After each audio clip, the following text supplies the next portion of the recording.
Alright guys, today we are going to be talking about campsites and basically everything about them and why you should actually be using them. Do not skip out on building your campsite. In order to actually start building your campsite, you're going to have to complete the beginner's quest, which is kind of one of mine. I didn't actually finish one of them, and I was wondering why I couldn't build a campsite. But yeah, after you complete quests, you are going to go talk to the survivalist in your settlement, and then you will be granted the ability to craft a campsite.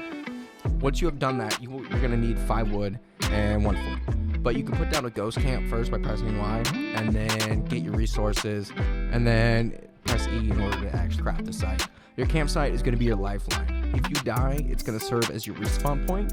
You won't need that though because you're immortal, so you'll be fine. If you have PvP enabled, it's going to have an incrementally increasing cooldown timer. So if you're out there and you just keep dying, and your campsite's just going to be adding more time to it. So there's one way to kind of combat that is to actually teleport back to your settlement, and that whole time that you're traveling back, your campsite timer is going to be counting down, and then if you go and die again, then you're going to actually teleport back to your campsite. So it's just a little neat trick. Yeah, but I kind of forgot you're immortal. You're not gonna need that. That was just a tip for me. And then resting at your campsite is pretty important. When you're resting, just like pretty much every other, you get health. And the most important part of this entire whole campsite crap is crafting.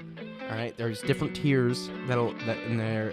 For every tier, you're gonna be able to craft more complicated items. You can't craft everything. As you're grinding away at those levels, you're going to want to improve your campsite as you go along. Yeah, level 5, you're gonna finally be able to build your campsite, and it's gonna be a camping tier 1. And then at level 15, it's gonna be a camping tier 2. And then at level 25, it's gonna be a camping tier 3. Yeah. And then at level 40, it's gonna be a camping tier 4. And on top of that, crafting at your campsite, you don't have to pay the crafting tax that you would have to pay if you were crafting inside your settlement. And then if you're inside an enemy settlement controlled by a different faction and their basic resources, then what are you doing?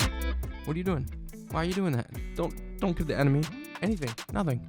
Don't do it. They're your enemy, alright? That's pretty much all I got for you guys. I hope I covered everything. Just one last tip. Has nothing to do with campsites. If you log out in a settlement and then log back in, you're automatically gonna get a well-rested buff. So that's something. It's just a little boost. It's not a lot, but you know, someone write down in the comments how long that lasts. All right, guys, that's it. That's it for today. I hope you enjoyed this episode. I got a whole bunch more to edit. Oh God. Like and subscribe if you like what you saw here today, and I appreciate everything. Yeah, thank you guys. Peace.